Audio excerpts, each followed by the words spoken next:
चलिए आ जाइए सभी लोग। तो इलेक्टिव सब्जेक्ट है ये। कैसा सब्जेक्ट है ये? इलेक्टिव है। इलेक्टिव सब्जेक्ट में आपके 3 सब्जेक्ट पढ़ने हैं। सब्जेक्ट में 3 सब्जेक्ट आप लोग को पढ़ने हैं, ठीक है। 3 में पहला सब्जेक्ट है repair maintenance and building, RMB के नाम से है, रिपेयर मेंटेनेंस एंड बिल्डिंग, ठीक है। मरम्मत अनुरक्षण, repair and maintenance of building यानी कि भवन का मरम्मत एवं अनुरक्षण, ठीक। दूसरा है प्लम्बिंग सर्विसेज, दूसरा है प्लम्बिंग सर्विसेज, ठीक है। और तीसरा सब्जेक्ट है आप लोग का स्ट्रक्चरल एनालिसिस, स्ट्रक्चर एनालिसिस। तो मैक्सिमम कॉलेजों में जो है ये सब्जेक्ट को दिया जाता है, यानी 2 में से, इसमें से आपको कोई एक सब्जेक्ट, एनी वन, इसमें से आपको कोई एनी वन सब्जेक्ट पढ़ना है, कोई एक सब्जेक्ट। जो सब्जेक्ट आप पढ़ेंगे उसी का पेपर आप फॉर्म भरते समय, उसी का रजिस्ट्रेशन में क्या करिएगा, रजिस्ट्रेशन जब फॉर्म भरेंगे वही सब्जेक्ट का कोड डालेंगे और आपको वही पेपर मिलेगा। तो यहाँ पर जो है ज्यादातर मैक्सिमम स्टूडेंट क्या है, आरएमबी पढ़ते हैं और कुछ प्लम्बिंग भी पढ़ते हैं। स्ट्रक्चरल एनालिसिस हमको तो नहीं लगता कि एक आध दो ऐसे कॉलेज होंगे, कहीं कहीं पर पढ़ाए जाते हैं, ठीक है, बहुत कम ऐसे इसको लोग पढ़ते हैं। तो इसलिए ये वाला हम सब्जेक्ट नहीं पढ़ा रहे हैं। ये न्यूमेरिकली भी है, तो ज्यादातर लड़के कोशिश होती है थ्योरी लेकर नंबर को बढ़ाएं, परसेंटेज को बढ़ाएं। तो आरएमबी और प्लम्बिंग हम पढ़ाएंगे। अभी जो हम पढ़ाने जा रहे हैं ये इसमें आरएमबी पढ़ाएंगे। अब आज अभी की जो क्लास होगी आरएमबी में, आज क्लास नंबर 1 है और प्लम्बिंग की क्लास आज ही चलती, लेकिन अभी इनको चलाने में टाइम लगेगा, फिर ड्राइंग पढ़ाना पड़ेगा, तो इसलिए सुबह का शिफ्ट खाली है तो हम वहां पर इसको शिफ्ट कर दिए। तो प्लम्बिंग सर्विसेज वाले अगर कोई स्टूडेंट यहाँ पर पढ़ने आए हैं तो वो सुबह जो है 8 बजे आ जाइएगा, उसमें उनको पढ़ा दिया जाएगा। अभी आरएमबी पढ़ाने के बाद हम स्टील ड्राइंग पढ़ाएंगे, ठीक है। चलिए, तो आरएमबी में अब हम लोग एक एक चैप्टर को इसको देखते चलेंगे। टोटल इसमें 6 चैप्टर हैं, ज्यादा है भी नहीं, 6 चैप्टर हैं, लेकिन सॉलिड नंबर इससे मिलता है, फालतू की चीजें इसमें नहीं रहती हैं। इस सब्जेक्ट का जो नाम है वो नाम यही है, क्या, रिपेयर मेंटेनेंस,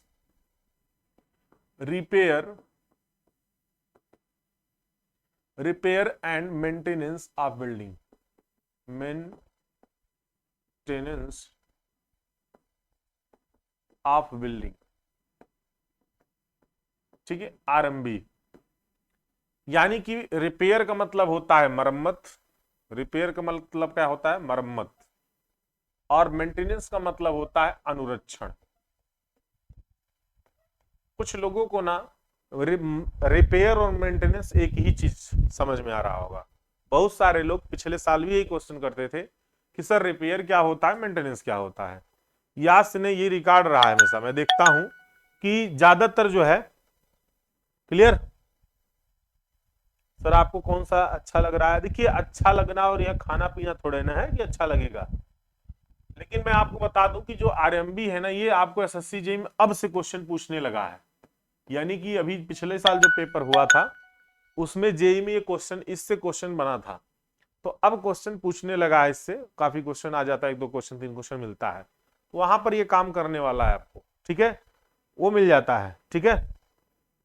चलिए, बार बार हैंड रेज ना करिए, पढ़ा तो रहे हैं ना, अभी वेट कर लीजिए, ठीक है। कॉलेज से पूछ लीजिए कि आपको कॉलेज में कौन सब्जेक्ट चल रहा है, आप वही पढ़िएगा। अगर आपका प्लम्बिंग है तो सुबह पढ़िएगा, और अगर ये है तो अभी पढ़िएगा।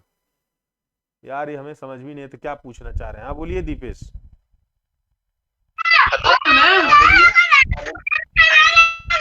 सर जी बोल रहा है जो तीन निकाले थे वो थोड़ा दिखाइए तो। क्या? आरएमबी एक था, एक और। अरे सर जी जो 3 जो था ना वो वाला थोड़ा दिखाइए ना। हाँ ये देखिए 3, क्या देखना है इसमें? सर जी तो इसमें मतलब आरएमबी में मतलब पूरा थ्योरी है या कुछ न्यूमेरिकल भी इसमें है? ये 2 सब्जेक्ट पूरा पूरा थ्योरी है, ये भी थ्योरी है, ऑल टोटल थ्योरी है, अच्छा, ये भी टोटल थ्योरी है, ऑल टोटल थ्योरी है, ये न्यूमेरिकली प्लम्बिंग। है, अब चुकना तो। ये सोम की तरह है, ठीक है। जो तो सर स्ट्रक्चरल ये एनालिसिस है दोनों ये सोम की तरह है एकदम। आरएमबी प्लम्बिंग सर भी दोनों मतलब 100% थ्योरी है। जी 100% थ्योरी है। अच्छा ये कोई एक, दोनों मतलब दोनों बेटा जो नंबर उठाने वाला हो अच्छा खासा वो वाला सर बता दोनों दीजिए। उठाते हैं, दोनों नंबर उठाते हैं, डिपेंड करता है आप कौन सा पढ़ रहे हैं। ठीक है, अच्छा सर, जो आरएमबी जो प्लम्बिंग सर्विस है, मतलब मान लीजिए आरएमबी किसी सब्जेक्ट से मतलब इसी है संबंधित है, जो 3-4 सब्जेक्ट पढ़ रहे हैं जो इससे। देखिए आरएमबी जो है ये बिल्डिंग से संबंधित है। बिल्डिंग में क्या अच्छा क्रैक आ रहे हैं कि उनका मेंटेनेंस करना है, उनकी रिपेयरिंग करना है, यही सारी चीजें रहती हैं। ठीक है, और प्लम्बिंग और सर्विस प्लम्बिंग जी। वाले में क्या होता है कि जैसे घरों में आपकी क्या है, बाथरूम में क्या पाइप वगैरह फिटिंग करना है, क्या उपकरण यूज किए जा रहे हैं, मैनहोल है, सीवर लाइन वगैरह, ये सारी चीजें इसमें आती हैं। ठीक है, तो सर ट्रैप वगैरह सब कुछ इसी में आता है, जो कि सर आप तब डब्ल्यू बिल्डिंग डब्ल्यू ई में पढ़नी है। जो पढ़ रहे थे वेस्ट वाटर इंजीनियरिंग में, कुछ टॉपिक हाँ वही हाँ भी इसी डब्ल्यू में आते हैं प्लम्बिंग में। तो ठीक, आरएमबी सर, तो बिल्डिंग कंस्ट्रक्शन मतलब पढ़े ही थे, जैसा तो सब हो गया बिल्डिंग था, आरएमबी अच्छा कंस्ट्रक्शन में लग रहा आप केवल सिर्फ बिल्डिंग कंस्ट्रक्शन पढ़े हैं, है। मेंटेनेंस नहीं पढ़े हैं, तो मेंटेनेंस यहाँ पर पढ़ेंगे। ठीक, तो सर तो यही पढ़ा दीजिए, आरएमबी है ना अच्छा दोनों खासा है से तो। पढ़ाएंगे। आज अभी ये चलेगा, सुबह ये वाला चलेगा, 3 दिन लगातार तीनों चलेंगे अब। ठीक है, चलिए आइए अब यहां पर बात करते हैं इस पे। तो हाँ, क्या हम बात कर रहे थे उस पर, टॉपिक से हट गए। हाँ, ये पढ़ता रहे थे कि एसएससी जेईई वगैरह में पूछता है, ये ध्यान से देखिए, अब इस पर बार बार फोकस इधर उधर ना करिए। चलिए बताने ये वाले थे कि जो ये रिपेयर और मेंटेनेंस है, इन दोनों में अंतर क्या होता है। आपको यही समझना है कि आखिर मरम्मत क्या होता है और अनुरक्षण क्या होता है। कुछ लोगों के दिमाग में ये चीजें क्या होती है ना, थोड़ा सा मतलब ऐसा चलता रहता है कि यार दोनों लग रहा है एक ही चीज है। एक ही चीज नहीं होती है। देखिए कोई भी, चाहे मशीनरी हो चाहे बिल्डिंग हो, कोई भी मशीनरी या बिल्डिंग यदि वो उपयोग में क्या हो रहा हो, ना हो रहा हो, यानी कि इसकी यानी ऐसा कोई प्रॉब्लम, उससे ऐसी कोई इसमें समस्या आ गई, ऐसा कोई उसमें डिफेक्ट आ गया जिसकी वजह से वो क्या हो रहा होगा, काम उसका बाधित हो गया हो, यानी कि उसका उपयोग ना हो रहा होगा। आई बात समझ में। जैसे आपकी जो बाइक है, अगर आप बाइक चलाते रहते हैं और अचानक ऐसा कोई डिफेक्ट आ जाए जिसकी वजह से क्या होगा, आपकी फिर गाड़ी आगे बढ़ ही नहीं सकती, यानी कि आपको अब क्या वो करना पड़ेगा, मैकेनिक बुलाकर उसका क्या करना पड़ेगा, उसको सही करवाना पड़ेगा। ठीक है, तो उसको हम लोग बोलते हैं रिपेयरिंग करना। क्या बोलते हैं, मरम्मत करना। यानी कि ऐसा कोई प्रॉब्लम या ऐसी कोई समस्या या ऐसा कोई डिफेक्ट आ जाए, ठीक है, जिसकी वजह से वह उपयोग में ना हो या क्या हो, कार्य में बाधा उत्पन्न आ जाए, बाधा उत्पन्न हो जाए, तो ऐसे सिचुएशन में जो हम लोग क्या करते हैं, उसको अगर सही करेंगे, ठीक करते हैं, तो उसको बोला जाता है रिपेयरिंग करना, यानी मरम्मत करना। ऐसे एकदम शुद्ध भाषा में समझिए। आप कहेंगे सर बिल्डिंग में ऐसा क्या होगा, देखिए बिल्डिंग क्या होता है, मान लीजिए अचानक से जो उसका बीम है उसमें दरार पड़ जाए। अब जब बीम में दरार पड़ जाएगा तो आप घर छोड़ के बाहर भाग जाएंगे, बोलेंगे अरे अभी तो गिर जाएगा, तब क्या होगा। यानी हमारे बिल्डिंग क्या हो रहा है, बिल्डिंग उपयोग में अब नहीं हो रहा है, तो उसको क्या करेंगे, उस डिफेक्ट को हम लोग सही करेंगे, यानी उसको रिपेयर करेंगे, यानी मरम्मत करेंगे, तभी हम बिल्डिंग उपयोग में ले सकते हैं, अदरवाइज बिल्डिंग उपयोग में नहीं लिया जाएगा। ठीक है, तो बहुत सारी ऐसी हो सकता है कहीं पर कोई कॉलम धंस जाए नीचे। अब कॉलम जब धंस जाएगा तो वो भी क्या है, वहां पर भी मरम्मत करना पड़ेगा। ठीक है, कुछ ऐसे डिफेक्ट आ जाए जिनकी वजह से वो हमारा क्या है, वो उपयोग में ना हो रहा हो, यानी वो जो वस्तु है, चाहे वह कोई मशीनरी हो चाहे वह कोई बिल्डिंग हो, वो उपयोग में ना लिया जा रहा हो उसकी वजह से, तो ये प्रॉब्लम की वजह से, तो उसको हम लोग क्या कहेंगे, रिपेयरिंग करेंगे। जब उसका हम लोग क्या करते हैं, उसको ठीक कर देते हैं। मेंटेनेंस में क्या होता है, इसमें भी ठीक ही किया जाता है, इसमें भी समस्याओं का ही निवारण किया जाता है, लेकिन इसमें क्या होता है कि वो आपका मशीनरी या फिर आप कोई स्ट्रक्चर वो उपयोग में हो रहा होता है, और उपयोग करने के साथ हम लोग क्या करते हैं, उसको ठीक करवाते हैं। अब जैसे मान लीजिए कि आप बाइक चलाते हुए जा रहे हैं, हो सकता है आपकी हेडलाइट थोड़ा सा क्या हो, वो ढीली पड़ गई हो और इधर उधर झूल रही हो, इस प्रकार से ऐसा हो सकता है। या हो सकता है कि आपका जो है बैटरी उसकी जो है डेड हो गई हो बाइक की, लेकिन बाइक चल रही है, आप यूज कर रहे हो, हाँ ठीक है कल करवा लेंगे। यानी कि ऐसा कोई इसमें जो है प्रॉब्लम होती है जो कि वो क्या होता है, यानी कि वो उपयोग करने के साथ उसको हम लोग क्या कर रहे हो, प्रॉब्लम को ठीक करवा लेते हो। आई बात समझ में। तो उसको बोलते हैं मेंटेनेंस करवाना। क्या कहते हैं उसको, मेंटेनेंस करवाना। जैसे लोग, और ये क्या होता है, ये शेड्यूल्ड होता है। शेड्यूल्ड का मतलब कि हाँ ये टाइम टू टाइम हम लोग करवाते रहते हैं। जैसे आप गाड़ी की सर्विस करवाते हो, गाड़ी की जो आप सर्विस करवाते हो, मोबिल पल्टी करवाते हो, तो ये सब काम कैसा है, ये सब काम आपका मेंटेनेंस के अंतर्गत आ जाएगा। अब अगर यही चीज उठाकर लाए हम बिल्डिंग के पर्पज से देखें, बिल्डिंग या कोई जो हमारा स्ट्रक्चर है, जैसे कोई भी पुल है इस तरह का, तो इसमें अगर हम लोग देखते हैं तो जैसे हमारी बिल्डिंग में मान लीजिए कि पुताई का काम है, ठीक है, पेंटिंग का काम हो गया, तो ये भी मेंटेनेंस के ही अंतर्गत आ रहा है। अब घर आप उपयोग करते रहते हैं, साथ साथ पेंटिंग भी करवा लेते हैं, साथ साथ वाटर प्रूफिंग भी करवा लेते हैं, या कोई मॉडिफिकेशन करवाना है वो भी आप करवा लेते हैं, या छोटा मोटा कहीं पर दरार आया है वो भी करवा लेते हैं। तो यानी कि आप बिल्डिंग उपयोग कर रहे हैं, उपयोग करने के साथ साथ क्या करते हैं आप वहां पर उसको प्रॉब्लम को दूर करवा लेते हैं, तो उसको बोलते हैं हम लोग मेंटेनेंस, अनुरक्षण। तो रिपेयर और मेंटेनेंस में यही दोनों में फर्क है। अब ये दोनों कार्य जो है हम लोग किसके लिए पढ़ते हैं, बिल्डिंग के लिए पढ़ रहे हैं, यानी कि हमारी जो बिल्डिंग है, जो भवन है, उसमें हम लोग रिपेयरिंग का भी काम करते हैं और मेंटेनेंस का भी काम करते हैं। ठीक है, तो इस प्रकार से आपको दोनों चीजें यहां पर क्लियर हो गया। चलिए, अब समझ में आ गया ना। आप कोई भी आपसे यदि पूछता है कि रिपेयर और मेंटेनेंस में क्या डिफरेंस है, तो आप शुद्ध भाषा में आप उसको समझा सकते हैं। चलिए, अभी हम लोग यहां पर जो अपना नेक्स्ट टॉपिक इसमें पढ़ रहे हैं आगे, जो कि आप सिलेबस के अनुसार आपका ये दिया गया है, तो इसमें आइए हम लोग अब देखते हैं नेक्स्ट। ठीक है, तो यहां पर आपका जो है क्लास नंबर 1 है मेंटेनेंस में, तो इसमें चैप्टर नंबर 1 ही हम लोग अभी देखेंगे। चैप्टर नंबर 1 है, यहां पर पहला चैप्टर है कि नीड फॉर मेंटेनेंस, मेंटेनेंस की हमें आवश्यकता क्यों पड़ती है, मेंटेनेंस की हमें आवश्यकता क्यों पड़ती है। इस चैप्टर में हम लोग ये देखेंगे कि मेंटेनेंस आखिर होता क्या है और इसके उद्देश्य क्या है और कितने टाइप के मेंटेनेंस होते हैं, और ये भी देखेंगे कि फैक्टर कौन कौन से हैं जो कि हमारे मेंटेनेंस को अफेक्ट करते हैं। तो ऐसे कौन से फैक्टर हैं कि जो कि मेंटेनेंस करने में प्रॉब्लम करते हैं, ठीक है, उसको भी हम लोग यहां पर देखेंगे। तो आज इतने टॉपिक यानी कि आपका आज चैप्टर फर्स्ट लगभग कंप्लीट हो जाएगा। अब यहां पर देखिए, अगर प्रिंसिपल की बात करते हैं तो सबसे पहले यहां पर देखेंगे हम लोग मेंटेनेंस यानी कि अनुरक्षण की अगर बात करते हैं, अनुरक्षण यानी मेंटेनेंस, तो इसमें सबसे पहले अगर डेफिनेशन के तौर पर देखें तो मैं आपको बताया कि किसी आइटम को स्वीकार्य स्थिति में रखने हेतु, स्वीकार्य स्थिति में रखने हेतु मतलब कि कोई भी जो है आपका आइटम हो, चाहे वह बिल्डिंग हो, चाहे वह कोई मशीनरी हो, चाहे वह आपका कोई कार या फिर कोई बाइक वगैरह है, तो कोई भी आपका आइटम है जो कि उसको स्वीकार्य स्थिति में अगर, स्वीकार्य स्थिति का मतलब है यदि आपको लगातार उसका उपयोग करना ही करना है, तो उसके लिए क्या करना, या तो रिस्टोर करने हेतु किए गए उपायों को हम लोग क्या करते हैं, संयुक्त रूप से अनुरक्षण यानी कि मेंटेनेंस कहा जाता है। या तो आप उसको रिस्टोर करें यानी नई जैसी फिर से उसको बनवा दें।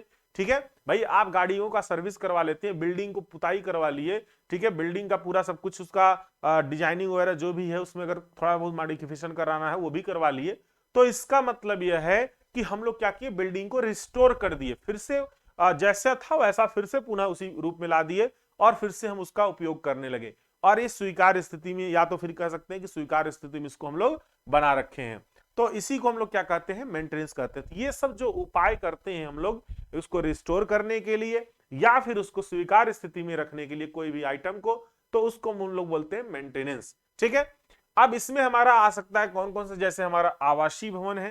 कैसा भवन है, आवासीय भवन है। आवासीय भवन में जहां पर आप खुद रहते हैं, आपका घर जहां पर है, मम्मी पापा रहते हैं। सार्वजनिक भवन है। सार्वजनिक भवन में जैसे आप कहेंगे सार्वजनिक भवन कौन से भवन हो सकते हैं, जैसे आपका हॉस्पिटल हो गया, आपका कॉलेज हो गया, तो ये सब सार्वजनिक भवन आते हैं, ये सब सार्वजनिक बिल्डिंग है, पब्लिक बिल्डिंग, क्योंकि आप भी गए हैं वहां पर और आपके संगी साथी सभी लोग जाते हैं। औद्योगिक भवन में यानी कि इंडस्ट्रियल वाले में, तो यहां पर जहां पर इंडस्ट्री लगी रहती है, जैसे बहुत सारी फैक्ट्रियां हैं, तो उन फैक्ट्रियों में भी बिल्डिंग बनी होती है। तो किसी भी प्रकार के भवन को लंबी अवधि तक अच्छी कार्यकारी स्थिति बनाए रखने के लिए समय समय पर भवन की देखभाल व मरम्मत की आवश्यकता पड़ती है और यह कार्य भवन अनुरक्षण के अंतर्गत आता है। ठीक है, तो अगर आपको लंबी समय तक उसका उपयोग करना है तो आपको टाइम टू टाइम, समय समय पर उसका मेंटेनेंस करना होगा। अगर आप समय समय पर मेंटेनेंस करते हैं तो आपका जो है उस आइटम का या फिर उस बिल्डिंग का क्या होगा कि आयु बढ़ती चली जाएगी, और आयु बढ़ेगी तो आप उसको लंबे समय तक उपयोग भी कर सकते हैं। ठीक है, आगे हम लोग बात करते हैं नेक्स्ट, यहाँ पर मेंटेनेंस के आखिर उद्देश्य क्या है, कि मेंटेनेंस हम लोग करते क्यों हैं। उद्देश्य में अगर यहां पर देखें तो सबसे पहला उद्देश्य अगर देखते हैं, बिल्डिंग की सर्विस को अच्छी ऑपरेटिंग कंडीशन में बनाए रखना। बिल्डिंग सर्विस का मतलब यही है कि जैसे आप किसी भी बिल्डिंग में हैं और बिल्डिंग में है तो आप क्या है, आप बिल्डिंग का उपयोग कर रहे हैं, यानी बिल्डिंग क्या कर रहा है, आपको सर्विस दे रहा है। बिल्डिंग क्या कर रहा है, वह सर्विस दे रहा है आप जब भी किसी चीज का उपयोग करते हैं तो वह आपको क्या करता है, सर्विस देता है। ठीक है, तो बिल्डिंग की सर्विस को अच्छी ऑपरेटिंग कंडीशन में बनाए रखना ये उद्देश्य होता है मेंटेनेंस का।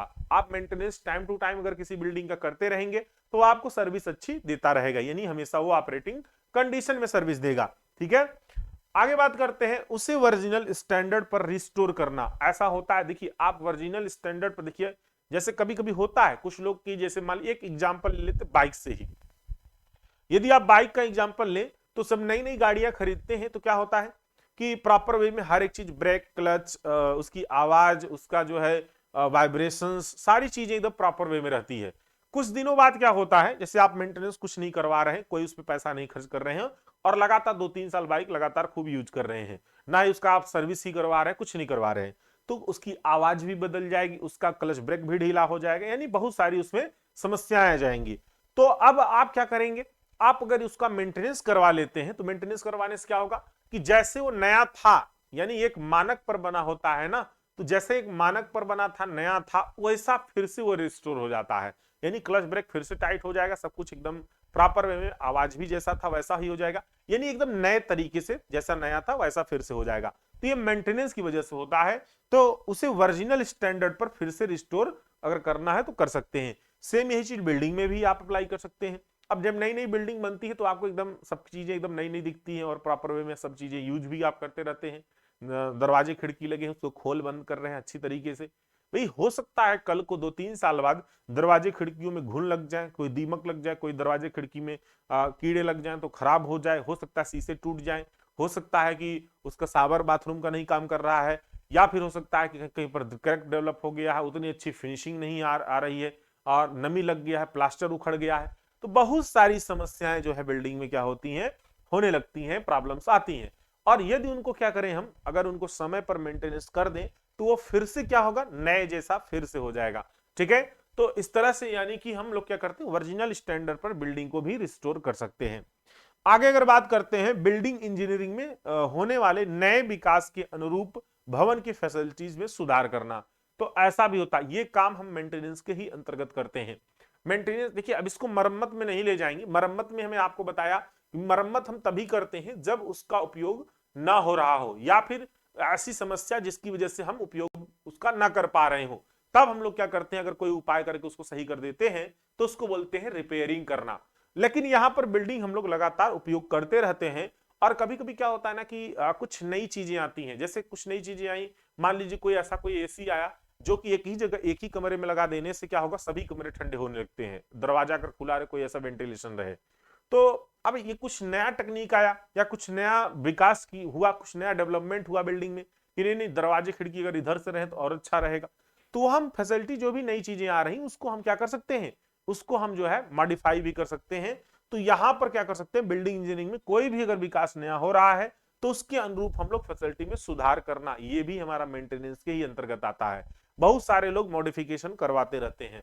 ठीक है, उसकी यूटिलिटी वैल्यू को बनाए रखना, देखिए यूटिलिटी वैल्यू को तभी आप बनाए रख सकते हैं जब आप उसका समय समय पर मेंटेनेंस करवाते रहें। अब आप बाइक ले लिए, कभी मेंटेनेंस ही नहीं करवा रहे हैं, 5 साल बाद तक उसको बेचेंगे, कबाड़ा हो जाएगा, तो उसको 10,000 भी वैल्यू नहीं मिलेगा, 10-20 हजार भी नहीं मिलेगा, मिल जाए बड़ी बात है, क्योंकि आप उसका समय समय पर मेंटेनेंस नहीं किए हैं। यदि आप इसी तरह से बिल्डिंग का भी समय समय पर मेंटेनेंस नहीं करेंगे तो जब उसकी यूटिलिटी जो वैल्यू है वो सीधी क्या होगी, दिन ब दिन कम होती चली जाएगी। समय समय पर क्या करना पड़ेगा आपको, अगर आप मेंटेनेंस करते हैं समय समय पर तो वो क्या होगा, यूटिलिटी वैल्यू बढ़ती चली जाएगी, उसका आप खूब भरपूर उपयोग भी करेंगे, और यदि आप उसको बेचते भी हैं तो बाद में अच्छा खासा पैसा भी मिलता है। ठीक है, स्ट्रक्चर में होने वाले डिफेक्ट को रोकना तथा उसकी रफ्तार को धीमा भी करना होता है। अगर आप यहां पर जो है मेंटेनेंस करते हैं तो जो भी डिफेक्ट है वो तो समय समय पर अपने आप ही दूर हो जाएंगे, और ये कोई डिफेक्ट शुरुआत भी हो रहा है, जैसे मान लीजिए दीमक लगना शुरू हुआ और आप क्या करवा रहे हैं, कहीं पर जो है कीटनाशक छिड़कवा दे रहे हैं समय समय पर, तो अपने आप दीमक नहीं लगेगा, यानी रोकथाम भी हो जाएगा। तो ये सारी समस्याएं दूर यहां पर क्या होती हैं, प्रॉब्लम सॉल्व हो जाती हैं। तो मेंटेनेंस की यहां पर ये उद्देश्य है। नियमित रूप से मेंटेनेंस प्रोग्राम द्वारा क्राइसिस मेंटेनेंस को अवॉइड करना। देखिए अब यहां पर क्या है, अगर आप नियमित रूप से क्या कर रहे हैं, मेंटेनेंस प्रोग्राम पहले बना लीजिए, जैसे मान लीजिए आपका बिल्डिंग है और आप एक मेंटेनेंस प्रोग्राम बना लिए कि हम लगभग हर एक अल्टरनेट दिवाली पर क्या करेंगे, पुताई उताई का काम करवाएंगे, यानी इस दिवाली पर करवा लेंगे, फिर एक दिवाली पर नहीं करवाएंगे, फिर अगली दिवाली पर, यानी अल्टरनेट दिवाली पर क्या करेंगे, पुताई का काम, मेंटेनेंस का काम सब करवाते रहेंगे। अगर यदि आप ये पहले से प्रोग्राम बना लिए हैं तो कोई भी क्राइसिस मेंटेनेंस को आपको यहाँ पर क्या होगा, उसको हमें अवॉइड करना है। भाई अवॉइड हो ही जाएगा, क्यों अवॉइड हो जाएगा, देखिए क्राइसिस मेंटेनेंस क्या होता है कि जैसे अचानक सा कोई आपको क्रैक दिखा, या फिर अचानक सा कोई क्या हुआ, आपका प्लास्टर उखड़ गया, तो अब ये क्या है, ये क्राइसिस मेंटेनेंस में आ जाएगा, यानी कि आपको फिर अब क्या है, उसको मेंटेनेंस करवाना ही करवाना पड़ेगा। तो इससे क्या हो सकता है, आप अगर आप प्रॉपर वे में करवा रहे हैं तो आप इससे बच सकते हैं, फिर ऐसा कोई समस्या नहीं आएगी जिसको आपको क्या करवाना पड़ेगा, अचानक से मेंटेनेंस करवाना पड़ेगा। तो नियमित रूप से अगर आप मेंटेनेंस करते हैं तो आपको ये सब समस्याओं को क्या करना पड़ेगा, अवॉइड करना है। ठीक है, तो अवॉइड करने के लिए हम लोग पहले से ही क्या करते हैं, नियमित रूप से मेंटेनेंस करते रहते हैं। ठीक है, अब हमें बताइए किसी को इसमें, इस टॉपिक में मेंटेनेंस या फिर पर्पज यानी उद्देश्य में किसी को कोई डाउट है अभी भी, बताइए, किसी को कोई डाउट है अभी भी, बताइए, जितना अभी पढ़ाएं कि मेंटेनेंस क्या है, मेंटेनेंस उद्देश्य क्या है, किसी को डाउट?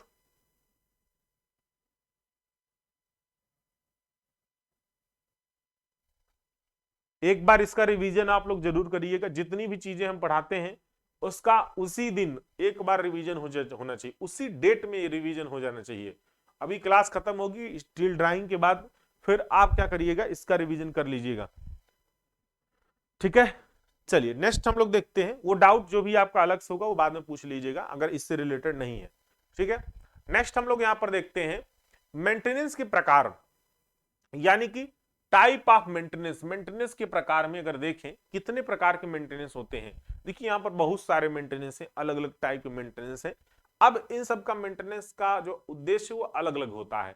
ठीक है, तो यहां पर बहुत सारे टाइप आपको देखने को मिल जाएंगे। तो पहला यहां पर अगर हम लोग देखें तो सबसे पहले यह मेंटेनेंस है प्रिवेंटिव मेंटेनेंस। प्रिवेंटिव मतलब बचाव करना, प्रिवेंटिव मेंटेनेंस मतलब बचाव करना। ठीक है, तो ये ऐसा मेंटेनेंस है जो कि हमें क्या करता है, पैसों से बचा लेता है, यानी कि ये ऐसा मेंटेनेंस है जिससे हम लोग क्या कर सकते हैं, पैसे भी बचा सकते। कैसे बचेगा, यानी ये मेंटेनेंस हम लोग क्या करते हैं, पहले ही कर लेते हैं।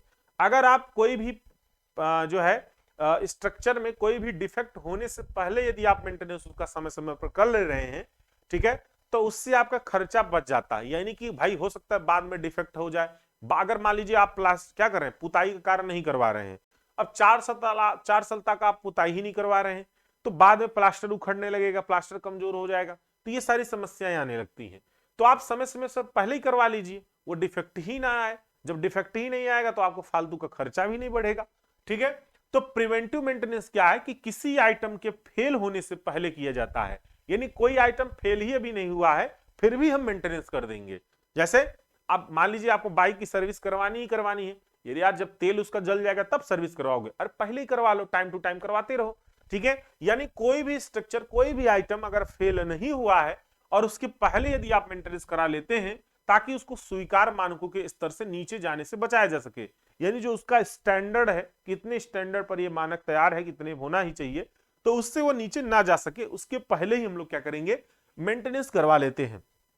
इसको हम लोग बोलते हैं प्रिवेंटिव मेंटेनेंस। जैसे प्रोटेक्टिव कोटिंग, अब अगर टाइम टू टाइम आप किसी भी आइटम पर प्रोटेक्टिव कोटिंग लगवा ले रहे हैं तो वो कोई दिक्कत नहीं होगी। प्रोटेक्टिव कोटिंग में जैसे हो सकता है कि आप कोई वाटर, जैसे वाटर प्रूफिंग भी तो है, जैसे कहीं पर वाटर प्रूफिंग कोई मेम्ब्रेन लगवा रहे हैं या फिर कीटनाशक का छिड़काव करवा रहे हैं। ठीक है, तो इस तरह के जो कार्य हैं, इस तरह के जो मेंटेनेंस है, ये सब प्रिवेंटिव मेंटेनेंस में आएंगे, यानी कि आगे चल के दीमक नहीं लगेगा। और जब दीमक लग जाएगा तब आप करवाएंगे, तब वो प्रिवेंटिव मेंटेनेंस में नहीं आएगा, तब वो दूसरे मेंटेनेंस में चला जाएगा। प्रिवेंटिव मेंटेनेंस का मतलब यही है कि किसी आइटम के फेल होने से पहले किया जाता है। अगर आप किसी आइटम को फेल होने से पहले मेंटेनेंस कर देते हैं तो उसको बोलते हैं प्रिवेंटिव मेंटेनेंस। ठीक है, ताकि वह स्वीकार मानकों में क्या हो सके, उसके स्तर से जो है नीचे न जा सके। इस दूसरा यहां पर मेंटेनेंस है करेक्टिव मेंटेनेंस। करेक्टिव मेंटेनेंस क्या है, अब कोई चीज गलत हो गया, जब गलत हो गया उसको हम लोग क्या करेंगे, करेक्ट करेंगे, यानी सही करेंगे। यानी कि ये कैसा मेंटेनेंस है, ये ऐसा मेंटेनेंस है जबकि वो क्या हो, कोई भी आइटम आपका फेल हो जाए। अब यहां पर वही चीज आ जाता है करेक्टिव मेंटेनेंस में, तब किया जाता है जब आइटम फेल हो जाता है, यानी उसकी परफॉर्मेंस स्वीकार मानकों के स्तर से नीचे चली जाती है। अब डिफेक्ट आ गया, जब डिफेक्ट आ गया तो क्या करोगे, क्रैक कहीं पर आ गया, हल्का फुल्का क्रैक आ गया, तो वो मेंटेनेंस कैसे करोगे, बाद में करोगे, क्रैक होने के बाद, यानी फेल पहले हो गया। अब मान लीजिए दरवाजे खिड़की में दीमक लग जाए, जब लग जाए तब मेंटेनेंस करोगे, तो कैसा मेंटेनेंस होगा, करेक्टिव मेंटेनेंस में आएगा। अगर पहले कर लेते तब वो प्रिवेंटिव मेंटेनेंस में आ जाता। तो करेक्टिव मेंटेनेंस में यही है कि आइटम क्या होता है, फेल हो जाने के बाद हम लोग क्या करते हैं, मेंटेनेंस करते हैं, तो उसकी परफॉर्मेंस क्या है, स्वीकार मानकों स्तर से क्या होती है, नीचे चली जाती है। ठीक है, इसमें क्या है, जैसे कोरोजन मेंटेनेंस, कोरोजन मेंटेनेंस में मतलब जैसे आपके दरवाजे खिड़की अगर लोहे के लगे हैं तो उसमें जंग लग जाएगा, तो उसके बाद आप मेंटेनेंस कर रहे हो। अगर टाइम टू टाइम पहले पेंटिंग का कार्य कर देते तो स्वाभाविक सी बात है कि आपका जो है उसमें जंग ना लगता। ठीक है, क्रैक रिपेयर, क्रैक रिपेयर वगैरह, अब क्रैक आ गया तब आप रिपेयरिंग काम कर रहे हो, तो ये सभी क्या है इसमें, इसमें जो है आपका करेक्टिव मेंटेनेंस में ही आ जाएगा, यानी फेल होने के बाद हम मेंटेनेंस कार्य कर रहे हैं। नेक्स्ट हम लोग देखेंगे प्लांट मेंटेनेंस। देखिए प्लांट मेंटेनेंस क्या होता है, प्लांट मतलब आयोजन, यानी हम पहले से प्लानिंग कर रहे हैं या पहले से प्लानिंग किए हुए हैं। पहले से प्लानिंग किए हुए में क्या हो सकता है, जैसे आप मान लीजिए कि आप एक पूरा प्लान बना लिए 5 साल का या 10 साल का, आप पूरा प्लान बना लिए कि हमें जो है अभी इस साल मेंटेनेंस करवा लेना है, उसका पूरा डॉक्यूमेंट वगैरह तैयार कर लिए कि इस तरह से ये चीजें हमें मेंटेनेंस करवाना है, फिर 2 साल बाद फिर से हमें ये मेंटेनेंस करवाना है, फिर 2 साल बाद फिर से हमें ये मेंटेनेंस करवाना है, यानी हम पहले से पूरा प्लान बना लेते हैं, आयोजन पूरा कर लेते हैं। ठीक है, तो प्लान मेंटेनेंस का तात्पर्य उन मेंटेनेंस एक्टिविटी से है जो कि प्लान, डॉक्यूमेंटेड या फिर शेड्यूल्ड होती हैं, यानी पहले से क्या होती हैं, प्लान की गई होती हैं और डॉक्यूमेंटेड यानी सब कुछ लिखा होता है और एकदम पूरा आयोजन बना होता है। तो ऐसे मेंटेनेंस को हम लोग प्लान मेंटेनेंस के अंतर्गत यहां पर रखेंगे। ठीक है, प्लान मेंटेनेंस तथा प्रिवेंटिव मेंटेनेंस को मर्ज करना क्या होता है, प्लान प्रिवेंटिव मेंटेनेंस कहलाता है। कभी कभी ऐसा होता है, कभी कभी लोग जो है प्लान प्रिवेंटिव मेंटेनेंस कर लेते हैं। प्लांट प्रिवेंटिव मेंटेनेंस क्या होता है कि स्ट्रक्चर फेल भी नहीं हुआ है, उसके पहले भी मेंटेनेंस हो जाता है और पूरा प्लान तरीके से किया जाता है। ठीक है, तो प्लान करके क्या करते हैं, स्ट्रक्चर फेल होने से पहले मेंटेनेंस कर लेते हैं, तो आ जाएगा preventive sorry plan preventive maintenance के अंतर्गत आ जाएगा। और इस चीज ध्यान रखिएगा, इसमें क्या होता है पहले से प्लान और डॉक्यूमेंटेड वगैरह सब कुछ पहले से सब तैयार होता है, सिर्फ क्या करना होता है, टाइम टू टाइम आपको मेंटेनेंस करना होता है। तो ये आपका स्वाभाविक सी बात है, स्ट्रक्चर फेल होने से पहले हम सब कुछ करते हैं। ठीक है, तो ये प्लांट मेंटेनेंस के अंतर्गत आएगा। नेक्स्ट हम लोग बात करते हैं front line maintenance. Front line maintenance में कैसा मेंटेनेंस है ये, देखिए फ्रंट लाइन में क्या होता है कि इसमें जो है वह एक्टिविटी आती है, वह एक्टिविटी आती है जो तब की जाती है जब कोई भवन यूज जो है किया जा रहा हो, जैसे कि पेंटिंग, डेकोरेटिंग, तो ये आता है फ्रंट लाइन। फ्रंट लाइन का मतलब यही है कि सामने सामने, यानी आमने सामने कर सकते हैं। तो जैसे आप घर में खुद रह रहे हैं और आपके पापा पेंटिंग काम चालू करवा दिए, तो घर में रहते हुए पूरा काम चल रहा है। ठीक है, डेकोरेटिव, कोई डेकोरेट का काम हो रहा है, मान लीजिए सीलिंग वगैरह पर डेकोरेशन का काम चल रहा है, तो इस प्रकार से ये सारे वर्क क्या है, ये सब जो है हमारे कैसे मेंटेनेंस है, फ्रंट लाइन, यानी कि तब करते हैं जब कोई भवन क्या हो रहा हो, यूज किया जा रहा हो। अगर बिल्डिंग यूज किया जा रहा है तब उसमें हम कोई कार्य करेंगे तो उसको पेंटिंग या डेकोरेटिव मेंटेनेंस के नाम से जानेंगे। नेक्स्ट हम लोग देखेंगे प्रोटेक्टिव मेंटेनेंस। प्रोटेक्टिव में सॉरी प्रोएक्टिव है, प्रोएक्टिव मेंटेनेंस है ये। कैसा मेंटेनेंस है, प्रोएक्टिव मेंटेनेंस है। प्रोएक्टिव क्या होता है, प्रोएक्टिव में देखिए क्या होता है कि ये जो मेंटेनेंस है उन तथ्यों की पहचान की जाती है जो फेल्योर का कारण बन सकते हैं। तो यानी कि यहां पर चेक किया जाता है, जैसे अभी कहीं पर ज्यादा लोडिंग आ रहा है और चेक करते हैं कि जैसे अभी मान लीजिए नमी, अब हल्का फुल्का अगर नमी लग रहा है तो तुरंत समझ जाते हैं कि यहां पर आगे चल के ज्यादा नमी लग सकता है, तो उसका पहले से ही उपाय कर लेते हैं, यानी कि उन तथ्यों की पहले पहचान करते हैं। हो सकता है यहां पर अभी हल्का फुल्का नमी आ रहा है तो आगे चल के ज्यादा नमी हो सकता है, तो अगर उसको पहचान करके तुरंत क्या करें, उसका मेंटेनेंस कर दे, तो उसको हम लोग बोलेंगे प्रोएक्टिव मेंटेनेंस, यानी कि पहले से हम एक्टिव हैं, उसके लिए मेंटेनेंस के लिए हम पहले से एक्टिव हैं, इसलिए प्रोएक्टिव मेंटेनेंस कही जा रही है। तो तथ्यों की पहचान की जाती है जो फेल्योर का कारण बन सकते हैं, उसके बाद उनका मेंटेनेंस कर दिया जाता है ताकि नमी हमारी आगे चल के ना आए। ठीक है, तो ये सब, या हो सकता है जैसे दरवाजे खिड़की है उसमें जंग लगना शुरू हो रहा हो, अब शुरू हो रहा होगा तो हल्का फुल्का कहीं ना कहीं कुछ पहचान हो मिल जाएगा आपको, फिर तुरंत उसको पेंटिंग का कार्य कर देंगे ताकि हमारी जंग वगैरह ना लगे। तो ये सब कैसा मेंटेनेंस है, ये प्रोएक्टिव मेंटेनेंस के अंतर्गत आएगा। शेड्यूल मेंटेनेंस, ये शेड्यूल मेंटेनेंस लगभग प्लान की ही तरह है, प्लान की ही तरह सेम है, ठीक है, तो समय से पूर्व की जाने वाली मेंटेनेंस गतिविधियां शेड्यूल मेंटेनेंस कहलाती है। तो प्लांट मेंटेनेंस और शेड्यूल मेंटेनेंस लगभग एक ही जैसा है, कुछ अंतर खास इसमें नहीं है। ठीक है, शेड्यूल्ड वाले में तो ये टाइम टू टाइम शेड्यूल बना लेते हैं और उसी शेड्यूल, देखिए उसमें क्या है, पूरा प्लानिंग कर लेते हैं कि क्या क्या आपको करवाना है, लेकिन इसमें प्लानिंग बस नहीं करते, इसमें ये ध्यान रख लेते हैं कि हमको अल्टरनेट हर एक दिवाली की छोड़कर एक अगले दिवाली पर क्या करना है, मेंटेनेंस कराना है। लेकिन ये नहीं क्लियर है कि किस तरह का मेंटेनेंस कराना है, क्या कराना है, ये नहीं क्लियर होता है। उसमें क्या है, उसमें ये क्लियर होता है, पहले से प्लान करके पूरा डॉक्यूमेंट तैयार होता है कि हमको अब हर साल इसी तरह के मेंटेनेंस कराना है। इसमें वो चीज नहीं किया जाता है, यानी प्लानिंग नहीं किया जाता, बस बाकी शेड्यूलिंग पूरा रहेगा। ठीक है, तो ये था हमारा अलग अलग टाइप के मेंटेनेंस। ठीक, तो इतने प्रकार के क्या थे, मेंटेनेंस थे। बात समझ में आई? किसी को टाइप ऑफ मेंटेनेंस में कोई समस्या? किसी को टाइप ऑफ मेंटेनेंस में कोई समस्या? कोई ऐसा मेंटेनेंस जो समझ में ना आया हो, बताइए। एक बार रिवीजन जरूर करेंगे, तुरंत वो आ जाएगा समझ में। ठीक, एक बार रिवीजन कर लीजिएगा, जब नहीं आएगा तो जब अभी रिवीजन इसका करवाएंगे तो फिर आपको दोबारा पढ़ लेंगे आप लोग। ठीक है, या तो वीडियोस देख, और बहुत लंबे लंबे इसके वीडियो नहीं रहेंगे क्योंकि बहुत शॉर्ट चीजें हैं, तो ये जल्दी से खत्म हो जाती हैं। ठीक है, अब लास्ट टॉपिक देखेंगे इसमें। लास्ट टॉपिक है मेंटेनेंस, जो है मेंटेनेंस को प्रभावित करने वाले कारक। क्या है? मेंटेनेंस को प्रभावित करने वाले क्या है, कारक। मेंटेनेंस को प्रभावित करने वाले कारक, फैक्टर अफेक्टिंग मेंटेनेंस, यानी ऐसे कौन कौन से फैक्टर हैं जो मेंटेनेंस को प्रभावित करते हैं। आई बात समझ में? तो ऐसे कौन कौन से फैक्टर हैं, उन्हीं को हम लोग यहां पर देखेंगे। सबसे पहला बात है क्या, लागत, यानी कास्ट।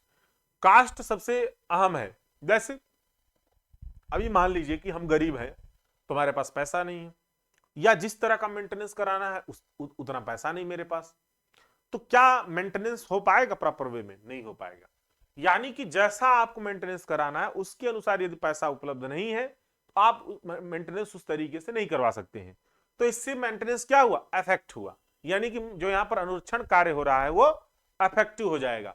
तो किसी स्ट्रक्चर के मेंटेनेंस पर लगने वाला लागत, यानी चाहे डायरेक्ट हो चाहे इनडायरेक्ट लागत हो, ठीक है, या तो डायरेक्टली प्रोडक्ट पे लग रहा हो या तो फिर किसी और के थ्रू लग रहा हो प्रोडक्ट पर, ठीक है, उस भवन पर किए जाने वाला मेंटेनेंस को निर्धारित करता है। ठीक है, तो कैसा मेंटेनेंस करना है वो धन पर यानी कास्ट पर ही डिपेंड करता है। ठीक है, आप ज्यादा पैसा खर्च करके मेंटेनेंस करवा रहे हैं तो और अच्छी तरीके मेंटेनेंस करवाएंगे, या आवश्यकता अनुसार ही बस मेंटेनेंस करवाएंगे, तो आप पर डिपेंड करता है। अभी आपके पास पैसा नहीं तो आप मॉडिफिकेशन भी नहीं करवाएंगे, है ना। आप क्या मॉडिफिकेशन करवाओगे, पैसा नहीं है तो सिर्फ बोलोगे यार पुताई काम कर दो, काम खत्म। तो ये डिपेंड करता है कि आप किस तरह का मेंटेनेंस करवा रहे हैं, ये कास्ट पर डिपेंड करेगा, यानी कास्ट जो है आपकी जो लागत है उस पर डिपेंड करेगा किस तरह का मेंटेनेंस हो रहा है। विभिन्न मेंटेनेंस पदार्थों पर तकनीकों का चयन इस बात पर निर्भर करता है कि आप भवन के मेंटेनेंस में कितना धन खर्च करना चाहते हैं। अगर आप ज्यादा धन खर्च करना चाहते हो तो अलग अलग तरीके से मेंटेनेंस होता है, कम धन खर्च करना चाहते हैं तो आवश्यकता जितना है उतना ही बस मेंटेनेंस होगा। तो इस तरह से है भाई, हम हो सकता है ज्यादा न खर्च करें पैसा। मान लीजिए एक एग्जाम्पल अगर बाइक की ही ले लेते हैं, तो बाइक आप लिए हैं, बहुत सारी चीजें उसमें टूट फूट गई होंगी, लेकिन आप चला रहे हो, सोच रहे हो बस सर्विस करवा लो, काम तो चल ही रहा है। तो वही चीज है, आप चाहो तो पूरा कंपनी से पूरा उसकी हेडलाइट वगैरह सब कुछ चेंज करवा लो टाइम टू टाइम। तो इस पर डिपेंड करता है कि आपका पैसा कितना है, आपके पास लागत क्या है। तो लागत के अनुसार यहां पर क्या होता है, भवन पर किए जाने वाला मेंटेनेंस को निर्धारित करता है। ठीक है, कितनी उसकी लागत, क्या आपके पास पैसा है या नहीं है। दूसरा है फिजिकल रिसोर्सेस की उपलब्धता। फिजिकल रिसोर्सेज की उपलब्धता में ये भी डिपेंड करेगी, ये भी एक फैक्टर ही है। अब फिजिकल रिसोर्सेज में क्या होता है, जैसे आपको मटेरियल, क्या वह मटेरियल उपलब्ध है जो आप मेंटेनेंस करवाना चाह रहे हो, क्या वह मटेरियल उपलब्ध है, या फिर जो कंपोनेंट की सेवा, जो सेवाएं हैं क्या वहां पर उपलब्ध हैं। यानी मान लीजिए आप क्या कर लो, मान लीजिए घर में क्या लगवाए हो, कोई ऐसा काम करवाया, शीशा लगवाया, शीशा टूट गया, अब क्या वह वाला शीशा आपको मिल जाएगा मार्केट में, बताइए, जरूरी है मिल जाए। या फिर जो टाइल्स टूट गया क्या वो मिल जाएगा। बहुत सारी चीजें ऐसी हैं जो कि वो आपका उपलब्ध है या फिर नहीं उपलब्ध है, उसकी चीजें आपको पहले से व्यवस्था करनी पड़ेंगी। अगर आप पहले से व्यवस्था किए हैं तो आप मेंटेनेंस करवा सकते हैं, नहीं व्यवस्था किए हैं तो उस पर ध्यान ही नहीं दिए, बाद में पता चला मेंटेनेंस करवाने लगे वो चीज ही वो प्रोडक्ट ही नहीं मिल रहा है, तो यहां पर मेंटेनेंस प्रभावित हो जाएगा आपका। ठीक है, उपकरण है, कोई इक्विपमेंट है या आदि इसमें, इसलिए मेंटेनेंस की प्लानिंग बनाने से पहले उपरोक्त रिसोर्सेस पर ध्यान देने की आवश्यकता है। जो ये रिसोर्सेस हैं, फिजिकल रिसोर्सेस हैं, जब भी आप मेंटेनेंस का प्लान कर रहे हो तो आप ये देख लें कि क्या हमें वो चीज उपलब्ध हो पाएगा कि नहीं उपलब्ध हो पाएगा। अगर उपलब्ध हो पाएगा तो हम उस तरह का मेंटेनेंस वहां पर करेंगे, नहीं तो वो मेंटेनेंस नहीं करेंगे। ठीक है, जब उपलब्धि नहीं तो मेंटेनेंस करके क्या करेंगे। एज ऑफ बिल्डिंग, भवन की आयु। देखिए अब ये भी डिपेंड करता है, क्या होता है कि हम लोग जब भी बिल्डिंग बनाते हैं तो अलग अलग तरीके का मटेरियल उपयोग करते हैं, और उन मटेरियल की जो आयु होती है, एज होती है, वो लिमिटेड होती है। भाई हो सकता है जो गिट्टी आप उपयोग किए हैं, कुछ ऐसी गिट्टियां होती हैं जिनकी आयु अधिक होती है, कुछ ऐसी गिट्टियां होती हैं जिनकी आयु बहुत कम होती है। तो अब आप जो मटेरियल यूज करके आप क्या किए, बिल्डिंग बनाए हैं, तो बिल्डिंग भले आपका खड़ा हो गया लेकिन मटेरियल पर ही तो डिपेंड करेगा बिल्डिंग का उम्र। मटेरियल धीरे धीरे खराब होने लगेगा तो उम्र भी बिल्डिंग की कम होने लगेगी, तो ज्यादा दिन तक बिल्डिंग भी नहीं आप उपयोग कर पाएंगे। तो यहां पर वही चीज है एज ऑफ बिल्डिंग में, कि किसी भवन का निर्माण विभिन्न पदार्थों व घटकों को जोड़ करके किया जाता है। समय के साथ साथ इनकी एजिंग जो है क्या होती है, इनकी एजिंग होने लगती है। इनकी एजिंग होने का मतलब है कि घटना, एजिंग होने का मतलब होता है घटना, उम्र घटने लगती है तथा टूट फूट भी होने लगती है। इसलिए भवन के निर्माण के समय से ही उसकी मेंटेनेंस की योजना बना लेनी चाहिए, जिससे बिल्डिंग की आयु को बढ़ाया जा सके। तो जब बिल्डिंग बनाए तभी से वहीं से पूरा प्लान कर लीजिए कि हर 5 साल पे क्या करना है, आपको इसमें मेंटेनेंस करते रहना है। यदि आप किसी भी बिल्डिंग में टाइम टू टाइम, समय समय पर क्या कर रहे हैं, आप मरम्मत या सॉरी मेंटेनेंस कर रहे हैं, यानी अनुरक्षण कार्य कर रहे हैं, तो आपकी बिल्डिंग की एज बनी रहेगी। ठीक है, और अगर आप नहीं कर रहे हैं तो वो धीरे दिन ब दिन क्या होगा, जल्दी से उसकी उम्र खत्म हो जाएगी और फिर आप उपयोग भी नहीं कर पाएंगे। तो ये भी डिपेंड करता है एज, मेंटेनेंस पर। अगर एज बढ़ाना है तो मेंटेनेंस करना है, एज नहीं बढ़ाना है तो मेंटेनेंस नहीं करना है।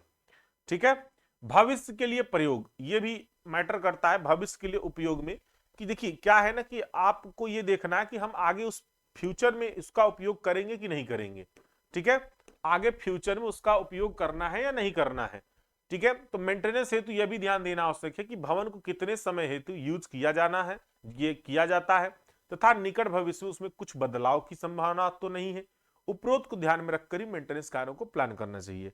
अगर आपको जरूरत है, लग रहा है कि नहीं नहीं अगर इसको हम लोग कुछ बदल दें तो कुछ ये नए ट्रेंड में आ जाए।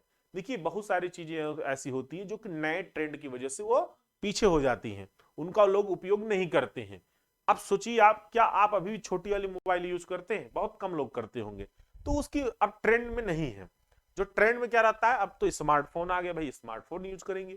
उसी प्रकार से बिल्डिंग भी है, बिल्डिंग भी जो है अलग अलग तरीके की आजकल खूब बन रही है।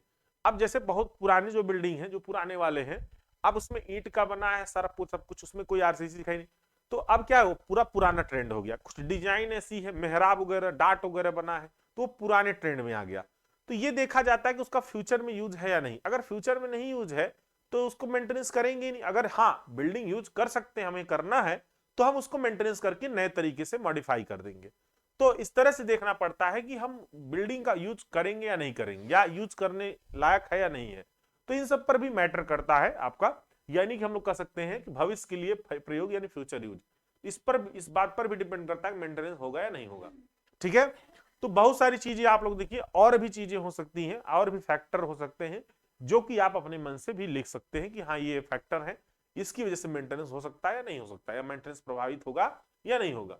ठीक है, तो ये चैप्टर यहीं पर कंप्लीट होता है। चैप्टर फर्स्ट आपका बहुत थोड़ा सा था, ज्यादा नहीं, सिर्फ 3-4 टॉपिक थे। ठीक है, चैप्टर सेकंड थोड़ा सा लेंदी है, डिटोरिएशन है, तो चैप्टर सेकंड अब हम लोग कल देखेंगे। ठीक है, तो कल भी क्लास इसकी होगी और परसों भी इसकी क्लास होगी। ठीक है, लगातार 3 दिन क्लास इसकी चलने वाली है, ताकि आपका चैप्टर सेकंड तक लगभग पूरा कराया जा सके हर हाल में। ठीक है, तो सभी लोग इसमें से 1-2 क्वेश्चन आपका बन जाएगा, अच्छा खासा बन जाएगा।